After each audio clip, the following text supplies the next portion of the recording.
शुरू कर। अस्सलाम वालेकुम रहमतुल्लाह। जी डॉक्टर साहब, क्या हाल है आपका? बताइए से। अच्छा, पहले तो मैं ये चाहूँगा कि जो मुख्तलिफ राय मुख्तलिफ जगह से डॉक्टर साहिबान ने दी हैं मैं वो शेयर कर लूँ, इसलिए कि सारे डॉक्टरों की राय जो है मुकद्दम है और सबके जो साइन एंड सिम्टम, क्योंकि हमारी जो होम्योपैथी है वो ज़्यादातर साइन एंड सिम्टम पे चलती है, तो साइन एंड सिम्टम के हिसाब से एज ए प्रिकॉशनरी मेजर जो सबसे पहले मुख्तलिफ डॉक्टरों ने मेडिसिन दी, जिनमें एक यूरोपियन डॉक्टर थे और हमारे डॉक्टर अब्दुल वहीद कुरैशी साहब हैं, कोई इंडियन डॉक्टर भी थे। उन्होंने आर्सेनिकम एल्बम रिकमेंड की हुई है कि 3 ड्रॉप्स आफ्टर ईच 3 डेज, लेकिन ये थी as a precautionary measure first phase में।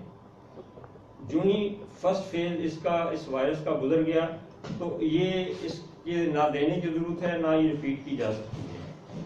अच्छा, दूसरी ये कि डॉक्टर मुफ्ती मुनीरुल इस्लाम अलवी साहब हैं, तो उन्होंने इस पे इतराज़ किया था कि ये तो एक फियर की और बेचैनी की तो बहुत अच्छी मेडिसिन है, लेकिन इसमें जरासीम को मारने के लिए या वायरस को ख़त्म करने के लिए तो कोई ऐसी चीज़ नहीं है। तो उन्होंने फिर रिकमेंड की थी कि 1 डोज पायरोजीनियम की जो है वो दे देनी चाहिए। अच्छा, और हमारे ये लाहौर होम्योपैथी मेडिकल कॉलेज के डॉक्टर रज़ा मुर्तज़ा साहब हैं, उनका ख्याल है कि आर्सेनिकम आयोडाइड जो है ये इसके ज़्यादातर सिम्टम को कवर करती है। पायरोजीनियम जो है वो ज़रूर दी जा सकती है, लेकिन पायरोजीनियम जो है वो तब देनी चाहिए जब साथ कम अज़ कम बुखार का सिम्टम आना शुरू हो जाए। उससे पता है, क्योंकि जो फीवर है वो कहते हैं कि फीवर जो है वो तो एक अनाउंसमेंट ऑफ वॉर है कि जिस्म एक अनाउंस कर देता है कि अब वॉर शुरू हो गई है, लिहाजा उस वक्त पायरोजीनियम जो है वो देनी चाहिए। और डॉक्टर अब्दुल वहीद कुरैशी साहब जो हैं उन्होंने एक हायरार्की बनाई थी। वो कहते हैं कि ये अवियारी जो हमारी अवियारी मेडिसिन है जो मुर्गियों से बनी है, जो ब्रायलर मुर्गियां हैं, चूँकि ये लोग बहुत ज़्यादा इस्तेमाल करते रहे हैं, इसमें फिर आर्सेनिकम एल्बम भी जो है वो आर्सेनिक बाकायदा जाती रही है, तो अवियारी जो है यहाँ से शुरू करना चाहिए और as a intercurrent remedy tuberculinum और बेसिलिनियम वगैरह जो है ये इस्तेमाल कर लेनी चाहिए। इन सब से हटकर जो मेरा अपना ज़ाती व्यू है, मैं ब्रायोनिया 200 और एंटमटाड 30 और फास्फोरस 30, क्योंकि ये वो मेडिसिन है जो एक्सपेक्टोरेंट हैं और इनको एज ए इंटरकरेंट रेमेडी भी इस्तेमाल किया जा सकता है। पायरोजीनियम सिर्फ बुखार के सूरत में देनी चाहिए, लेकिन इनमें एक मेडिसिन है सनीजा SENEGA 200, ये शुरू से as a lung tonic consider होती रही है। मुझे समझ नहीं आती कि इसको क्यों नज़रअंदाज किया गया है। सनीजा 200 ये लंग्स टॉनिक है और ये इसके अलावा डॉक्टर मोहम्मद भट्टी साहब ने अभी बहुत ज़्यादा मेडिसिन जितनी भी है होम्योपैथी की, ख़ास तौर पे जो इनका अपना बनाया हुआ डिटॉक्सीफायर है वो उन्होंने मेंशन कर दिया कि चूँकि सारे हमारे जो वाइटल ऑर्गन हैं उनकी वाइटलिटी को इंक्रीज करना होता है, तो इट शुड बी कंटिन्यू। जो डिटॉक्सीफायर है जिसमें चेलिडोनियम शामिल है, बर्बस वगैरह है, इग्नेशिया है, फेगोनिया है, बिल्कुल ये कंटिन्यू रहनी चाहिए। इसके अलावा जेल्सीमियम एक मेडिसिन है जो तकरीबन इन्फ्लुएंजा और नज़ले ज़ुकाम के तमाम सिम्टम जो है उसको कवर करती है। इसके अलावा जो आजकल देखिए हॉस्पिटल्स में भी दे रहे हैं, घरों में भी वो किया जाता है, ब्लैक सीड्स। तो ब्लैक सीड या कलवंजी जो है उसमें नाइजीरिया स्टाइवा मदर टंक्चर, ये मैं रिकमेंड करूंगा कि इम्यूनिटी को एनहांस करने के लिए, इम्यूनिटी को बूस्ट करने के लिए उसके लेवल को, अगर मदर टंक्चर में 11 से 17 कतरे रोजाना की बेस पे दे दिए जाए तो इसमें कोई हर्ज नहीं है, इसका कोई साइड इफेक्ट नहीं है। बाकी जो फाइनल अथॉरिटी है क्योर करने की वो तो अल्लाह पाक के पास है। तो इसके अलावा एक इन्फ्लुएंजियम मेडिसिन है 30 में या 200 में हम देते हैं, ये ज़्यादातर इसके जो है CNF के कोल्ड एंड फ्लो के इसके साइन एंड सिम्टम को कवर करती है। ये एक नोसोड है और इसको बड़े एहतियात से देना चाहिए क्योंकि इसका मुझे ज़ाती तौर पे एक्सपीरियंस है। इसलिए कि ये कोई शक नहीं कि इन्फ्लुएंजा की बहुत अच्छी मेडिसिन है, लेकिन अगर इसको इस पैंडेमिक पीरियड में हाई पोटेंसी में दे दें तो ये ट्रैक को खुश्क भी कर देती है। ये बिल्कुल एलोपैथ मेडिसिन की तरह काम करती है अगर इसको हाई पोटेंसी में इस्तेमाल करें। तो जब ये एलोपैथ की तरह काम करेगी तो ये सारे ट्रैक, रेस्पिरेटरी ट्रैक, उसको फौरी तौर पे आपका फ्लो कटहरा जो है वो उसको रोक देगी। तो रोकने की वजह से इसका नुकसान हो सकता है। लिहाजा मैं इसको 30 से ऊपर की पोटेंसी में बिल्कुल रिकमेंड नहीं करता। इन्फ्लुएंजियम दें, बिल्कुल देनी चाहिए, लेकिन 30 से ऊपर नहीं। इसलिए कि जब आप 1 खुदा ना खासा ये सुपर की पोटेंसी में अगर ये दे बैठते हैं तो ये ट्रैक को खुश्क कर देती है, और इस वक्त रेस्पिरेटरी ट्रैक को खुश्क नहीं होना चाहिए। बाकी एक मेडिसिन और बेलाडोना जो है वो कुछ वो रिकमेंड कर रहे हैं, लेकिन ये तो गले से ऊपर की है। अगर आपकी फीलिंग्स गले से नीचे चले जाती हैं तो फिर बेलाडोना बिल्कुल नहीं देनी चाहिए, उसको रोक देना चाहिए। एक और मेडिसिन जो मेरे ज़हन में एकोनाइट है, कुछ डॉक्टरों ने इसको रिकमेंड किया है। ये असल में उस वक्त बनती है मेडिसिन जब फोबिया हो जाए, फियर से आगे काम चले जाए ना, डिजीज का जो फियर है उसकी बजाय ये फोबिया में चले जाए। प्लांट किंगडम है, इसमें कोई शक नहीं, ये प्लांट से है। तो इसमें तो पेशेंट जो है वो अपने डेथ का टाइम प्रिडिक्ट कर रहा होता है। सडननेस की है, अचानक चीजें जो वकूअ पजीर होती हैं, इमरजेंसी अगर हो तो ये लेकिन इसको इंक्यूबेशन पीरियड के बाद 10 यानी अगर जो ही वो अलामात जाहिर होने लगे उसके 10 घंटे के अंदर अंदर दे सकते हैं।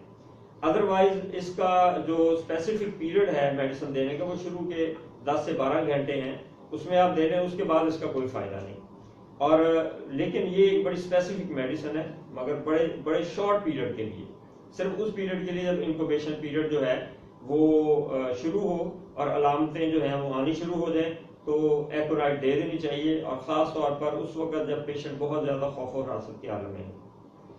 एंटमटार्ड के बारे में मटीरिया मेडिका में मैंने पढ़ा, लिखा हुआ था कि catarrh with irritation which excites coughing. ऐसा फ्लो है कि जो गले में से जब बहता है तो वो इरिटेट करता है और कफिंग के लिए एक्साइटमेंट देता है। और अकामुलेशन ऑफ म्यूकस जो है उसकी अकामुलेशन होती है। Rattling of mucus in the chest, ये बकायदा साउंड आती है, रैटलिंग साउंड चेस्ट में आती है, ये एंटमटार्ड की अलामतें हैं।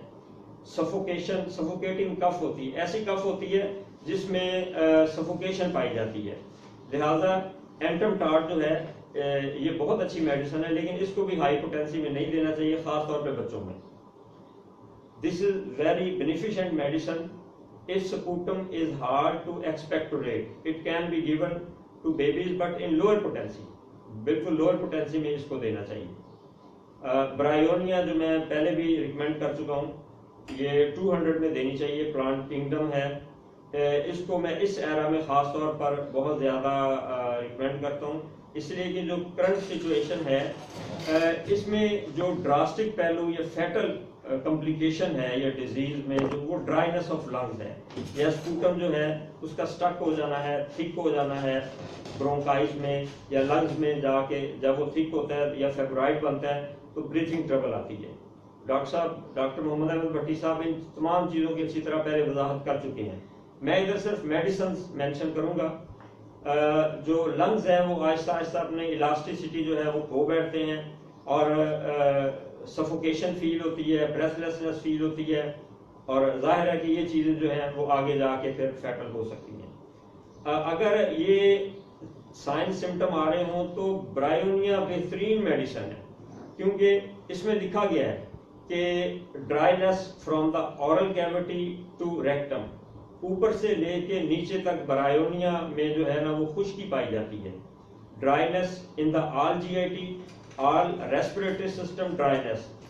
तो मैं हमेशा मतलब I always consider bryonia and phosphorus a life saving drug in asthma and dry cough especially. So bryonia is very valuable medicine. It should be taken 3 drops after each 3 days in 200 potency without any sign and symptom in this era, because this is the same medicine. बिल्कुल save है, बगैर किसी sign and symptom के आप 3 कतरे हर दूसरे तीसरे दिन बाद ये ले लेनी चाहिए ब्रायोनिया। क्योंकि ये किसी भी ट्रैक को खुश्क नहीं होने देती, और इसकी जो इस वक्त फैटल कॉम्प्लिकेशन है वो यही है। इसके अलावा पल्साटीला 30 है, ये उस वक्त देनी चाहिए कि when the sputum colour changing into the pale, जब वो पेल होना शुरू हो जाए और एक्सपेक्टोरेशन जो है, एक्सपेक्टोरेट करना मुश्किल हो जाए, then this medicine should be considered, otherwise नहीं।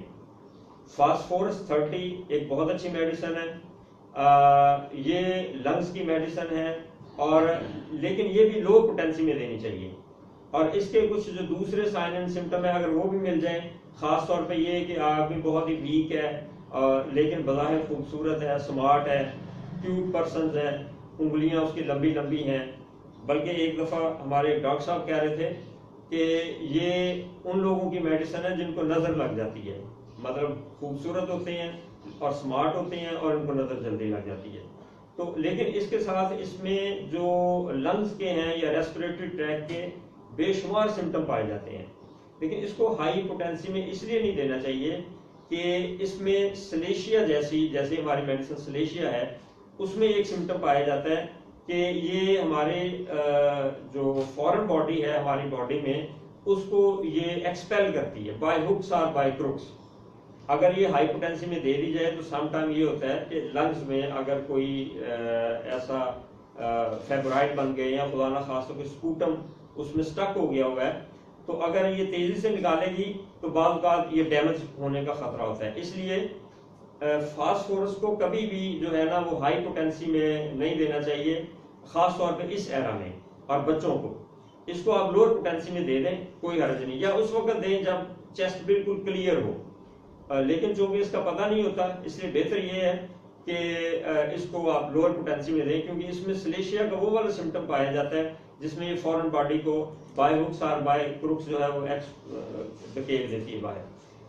बेसिलिनियम जो है ये एक नोसोड है, और ये जो ट्यूबरकल के पेशेंट हैं उसके स्पूटम को पोटेंटाइज करके बनाया जाता है। ये बहुत ही बेहतरीन किस्म की सपोर्टिव मेडिसिन है, और ये एज ए इंटरकरेंट रेमेडी दी जा सकती है, एज ए इंटरकरेंट रेमेडी बीच में दे देनी चाहिए, स्पेशली आस्थमा के जो पेशेंट हैं, टीबी के पेशेंट हैं, या जो क्रॉनिक CNS पेशेंट हैं, नज़ला जुकाम जिनको शुरू से रहता है, उनको उनके लिए ये बहुत अच्छी मेडिसिन है। और ऐसे ही ये जो कोरोना के जो एरा चल रहा है इसमें भी ये बहुत अच्छी सपोर्टिव मेडिसिन है, लेकिन according to sign and symptom इसको दिया जा सकता है। सनीजा 200 देनी चाहिए, ये मैं आपको पहले बता चुका हूँ कि ये प्लांट किंगडम है, ये स्नेक वाट से बनी है। इसका जो ओरिजिन है वो एक पर्पल किस्म के फ्लावर हैं जिनको हम स्नेक वाट्स इसलिए भी कहते हैं कि उनके साथ जो उसके छोटे छोटे बड्स लगे होते हैं, उसके सरे बिल्कुल ऐसे लगते हैं जैसे सांप के सरे हैं, छोटे छोटे सांप के सरे होते हैं। तो ये मैं बहुत फ्रीक्वेंटली प्रेफर करता हूँ और रिकमेंड करता हूँ ज़ाती तौर पे, इसलिए कि ये एक लंग्स टॉनिक है और